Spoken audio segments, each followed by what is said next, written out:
Good morning, dear students. Today I am here to tell you about the lesson number 4, Structure of Atom, class 9th Science. So, structure of atom, as we have studied the Dalton atomic theory.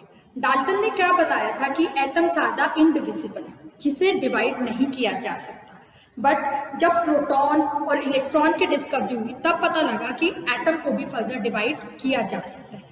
फिर उसके बाद scientist इस चीज़ में जुड़ गए कि ये जो प्रोटॉन और इलेक्ट्रॉन एटम के अंदर प्रेजेंट है वो किस फॉर्म में प्रेजेंट है, वो कैसे सर्कल में प्रेजेंट है, डॉट में प्रेजेंट है, घूम रहे हैं, स्टेबल है, क्या है, वो इस चीज़ को ढूंढने के लिए जुड़ गए. तो उसके लिए सबसे जो पहला मॉडल आया that is your Thompson model of an atom. सबसे जो पहला हमारा आया Thompson model of an atom.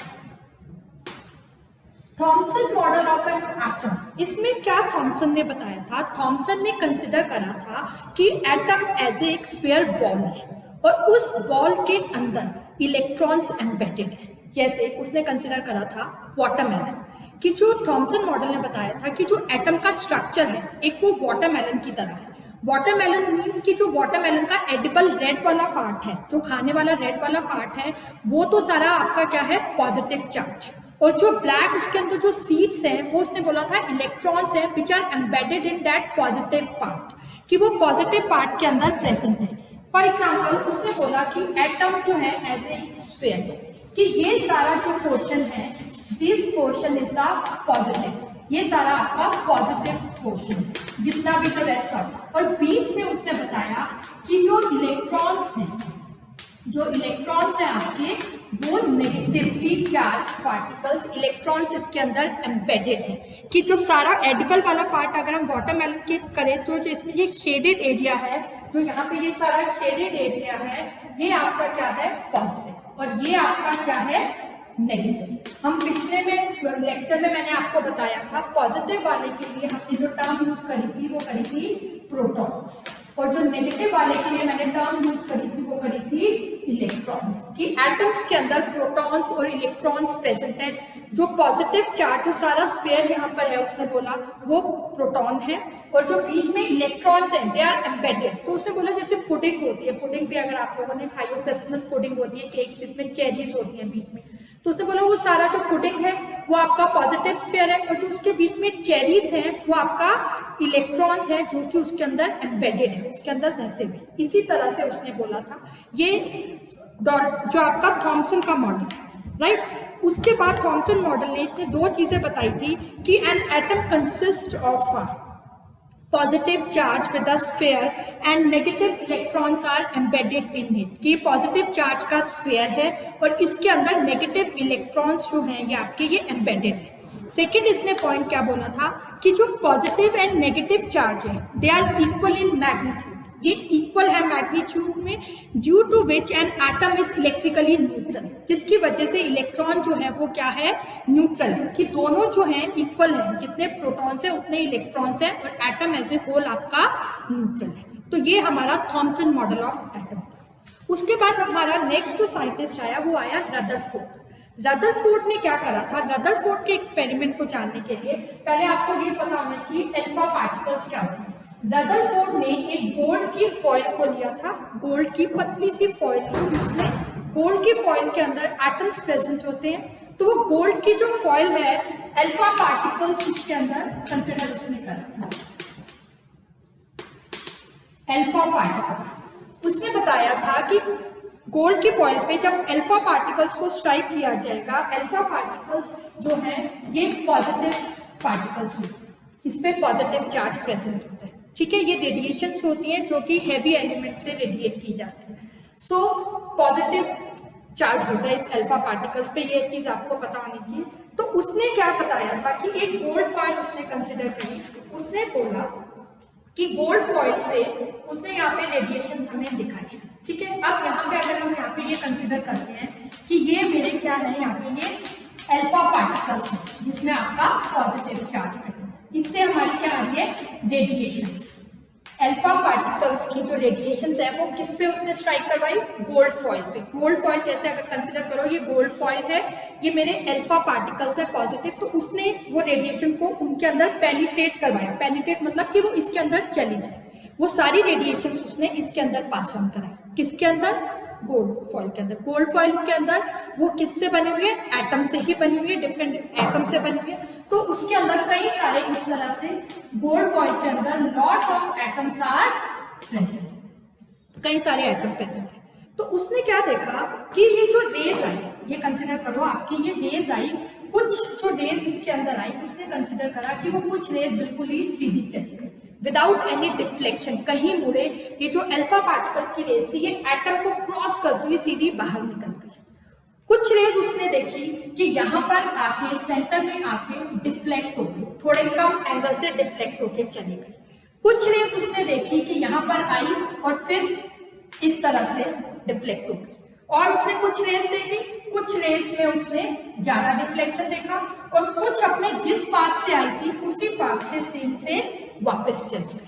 तो उसने देखा कि गोल्ड फॉइल जो है एक बहुत सारे एटम्स इसमें बने हुए हैं, अल्फा पार्टिकल्स की रेडिएशंस को लिया जो कि पॉजिटिव इन नेचर थी और यहाँ पे उसको पेनिट्रेट कराया इसके अंदर। तो कुछ अल्फा रेज तो बिल्कुल आपकी स्ट्रेट निकल गई, कुछ डिफ्लेक्ट हो गई, डिफ्लेक्ट मतलब मुड़ गई अपने, कुछ ज्यादा डिफ्लेक्शन हुई, कुछ कम डिफ्लेक्शन हुई और कुछ जो है वापस मुड़ के चल गई। तो उसने इन चीजों से क्या ऑब्जर्वेशन निकाला, जो most of the alpha particles जो है वो स्ट्रेट चली गई थी विदाउट एनी डिफ्लेक्शन। तो इससे उसने क्या निकाला कि जितनी भी जो स्ट्रेट चली गई थी यानी कि एटम के अंदर कुछ ना कुछ एम्प्टी स्पेस है, कुछ खाली पोर्शन है जिसकी वजह से वो बिल्कुल सीधी चली गई थी, कोई भी डिफ्लेक्शन उसके अंदर नहीं हुआ। यानी कि अगर एकदम पाथ जो आपका खाली है, कोई बीच में नहीं है, तो आप सीधे चले जाओगे इसी तरह से। लेकिन मोस्ट ऑफ द जो रेज है वो बिल्कुल एटम के अंदर से स्ट्रेट निकल गई विदाउट एनी डिफ्लेक्शन, बिना कहीं मुड़े। दैट मीन्स जो मोस्ट ऑफ द स्पेस है एटम के अंदर वो क्या है? एम्प्टी, खाली। लेकिन थॉमसन उसने क्या बताया था? थॉमसन ने बोला था कि तो पॉजिटिव स्फीयर्स है, कि सारा पॉजिटिव है, लेकिन वो प्रूफ गलत हो गया कि वो पॉजिटिव स्फीयर नहीं है क्योंकि रेज उसके अंदर चली गई और कुछ रेज डिफ्लेक्टेड हुई, कुछ रेज हमारी जो डिफ्लेक्टेड हुई। अब यहाँ पे उसने देखा कि कुछ ही डिफ्लेक्टेड हुई, दैट मीन्स सेंटर में उसने बताया बहुत ही कम पोर्शन में थोड़ा सा पॉजिटिव चार्ज प्रेजेंट है और कहीं कहीं जगह पे ही जो है वो डिफ्लेक्शन है। तो उसकी इस एक्सपेरिमेंट से उसने क्या चीज बताई कि जो पॉजिटिव पार्ट है वो एटम के सेंटर में ही प्रेजेंट है और नेगेटिव जो है वो उसके चारों तरफ है, अपने अपने कहीं घूम रहे हैं ऑर्बिट में, उसने ये बताया।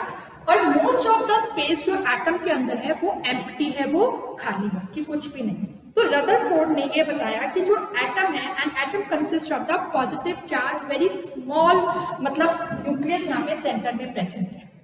सेकेंड उसने क्या बताया? उसने बताया, किसने? रदरफोर्ड ने, कि सेंटर में बहुत ही कम पोर्शन है जिसमें कि आपका पॉजिटिव चार्ज प्रेजेंट है, बहुत ही कम पोर्शन है जिसके अंदर आपका पॉजिटिव चार्ज प्रेजेंट है। उसने इसको क्या नाम दिया? न्यूक्लियस नाम। फिर उसने क्या बताया कि न्यूक्लियस जो है वो इलेक्ट्रॉन से सराउंडेड है, इलेक्ट्रॉन उसके सराउंडेड है, उसके आसपास प्रेजेंट है, उसने ये बताया। फिर उसने क्या बताया कि जो इलेक्ट्रोस्टैटिक अट्रैक्शन है ये दोनों एक दूसरे को होल्ड कर रहे हैं, जिसकी वजह से एटम एज ए होल क्या है? एक इलेक्ट्रिकली न्यूट्रल, कि जितने इनके बीच में इलेक्ट्रोस्टैटिक अट्रैक्शन है, नेगेटिव और पॉजिटिव के बीच में क्या होती है? हमेशा अट्रैक्शन होती है। तो इलेक्ट्रोस्टैटिक अट्रैक्शन का मतलब है कि चार्जेस के बीच में अट्रैक्शन है और उन चार्जेस के बीच में जो अट्रैक्शन है वो इस एटम को होल्ड करे रखता है, न्यूट्रल रहता है, जिसकी वजह से ये एटम। और उसने क्या बताया कि मोस्ट ऑफ द जो स्पेस है वो एम्प्टी है, वो खाली है इसके अंदर। ये किसकी ऑब्जर्वेशंस थी? ये आपकी रदरफोर्ड की ऑब्जर्वेशन थी। लेकिन रदरफोर्ड के कुछ ड्रॉबैक्स थे। वो क्या ड्रॉबैक्स थे?